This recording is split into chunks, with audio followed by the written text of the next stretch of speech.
ইরানের দুঃসাহস দেখে নাকি হতাশ হয়ে গেছেন মার্কিন প্রেসিডেন্ট ডোনাল্ড ট্রাম্প।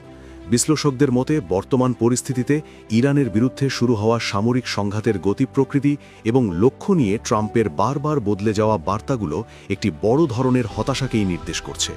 তার মূল পরিকল্পনা ছিল একটি ক্ষিপ্র গতির যুদ্ধ এবং অতি দ্রুত বিজয় ঘোষণা করা, যা এই মুহূর্তে সুদূর পরাহত বলেই মনে হচ্ছে। ঘটনার সূত্রপাত গত 28শে ফেব্রুয়ারি। মার্কিন প্রেসিডেন্ট এক দুঃসাহসিক পদক্ষেপে ইরানের সর্বোচ্চ নেতা আয়াতুল্লাহ আলী খামেনির প্রাণ কেড়ে নেওয়ার নির্দেশ দেন, যা ছিল তার রাজনৈতিক কৌশলের একটি বড় অংশ। এরপর ইরানের ওপর ব্যাপক বিমান হামলা চালানো হলেও ফলাফল ট্রাম্পের প্রত্যাশার ঠিক উল্টো হয়েছে। তেহরানের শাসকরা আলোচনার টেবিলে বসার যে কোনো সম্ভাবনাকেই স্রেফ উড়িয়ে দিয়েছেন। উল্টো তারা মার্কিন সামরিক লক্ষ্যবস্তু ছাড়াও বেসামরিক এলাকায় আক্রমণ চালিয়ে এবং হরমুজ প্রণালী দিয়ে চলাচলকারী জাহাজে আঘাত হানার হুমকি দিয়ে উপসাগরীয় আরব দেশগুলোর ধৈর্য পরীক্ষা করছে।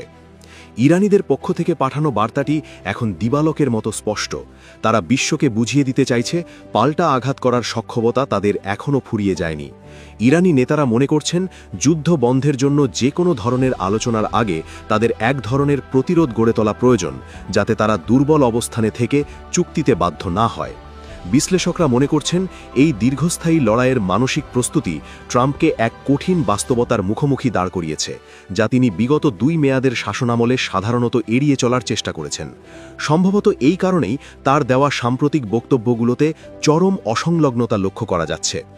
কখনো মার্কিন প্রেসিডেন্ট দাবি করছে এই যুদ্ধ মাত্র কয়েকদিনের ব্যাপার, আবার পরক্ষণেই তিনি 5 সপ্তাহ বা তারও বেশি সময়সীমার কথা বলছেন।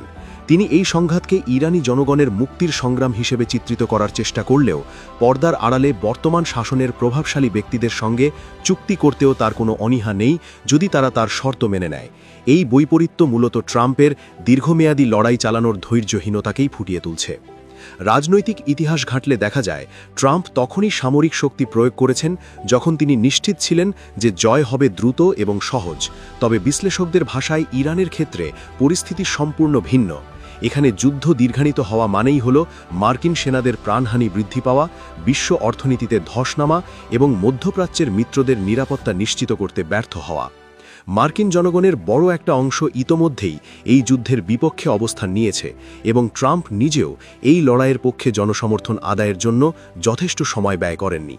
যদিও পশ্চিমা নিষেধাজ্ঞা এবং বছরের শুরুতে হওয়া গণবিক্ষোভে হাজার হাজার মানুষের প্রয়াণের কারণে ইরান সরকার আর্থিকভাবে বেশ দুর্বল হয়ে পড়েছে, তবুও বিশ্লেষকদের ভাষায় কয়েক দশকের পুরনো একটি শাসন ব্যবস্থাকে কেবল আকাশপথে রাসায়নিক ফেলে উপড়ে ফেলা সম্ভব নয়, এই সত্যটি সম্ভবত ট্রাম্প অনুধাবন করতে পারেননি। মার্কিন প্রেসিডেন্ট এখন ভেনেজুয়েলা স্টাইলে কোনো সমাধানের স্বপ্ন দেখছেন, তবে তেহরান এখনই নতি স্বীকার করতে রাজি নয়। তারা আশঙ্কা করছে প্রতিরোধ না গড়ে এখনই আলোচনায় বসলে ইসরায়েল ও যুক্তরাষ্ট্র ভবিষ্যতে হামলার নতুন কোনো অজুহাত খুঁজে বের করবে। ট্রাম্পের নিজের বক্তব্যই ইরানের এই ভয়কে সত্যি প্রমাণ করে। সম্প্রতি তিনি একটি নিউজ ওয়েবসাইটকে দেওয়া সাক্ষাৎকারে বলেছেন তিনি চাইলে পুরো দেশ দখল করে নিতে পারেন অথবা মাত্র 2-3 দিনের মধ্যে ধ্বংসলীলা চালিয়ে ইরানিদের সতর্ক করে দিয়ে চলে আসতে পারেন, যাতে তারা পুনরায় পারমাণবিক শক্তি অর্জনের সাহস না পায়। শেষ পর্যন্ত এই সংঘাত কোথায় গিয়ে দাঁড়ায় সেদিকেই নজর এখন বিশ্বের।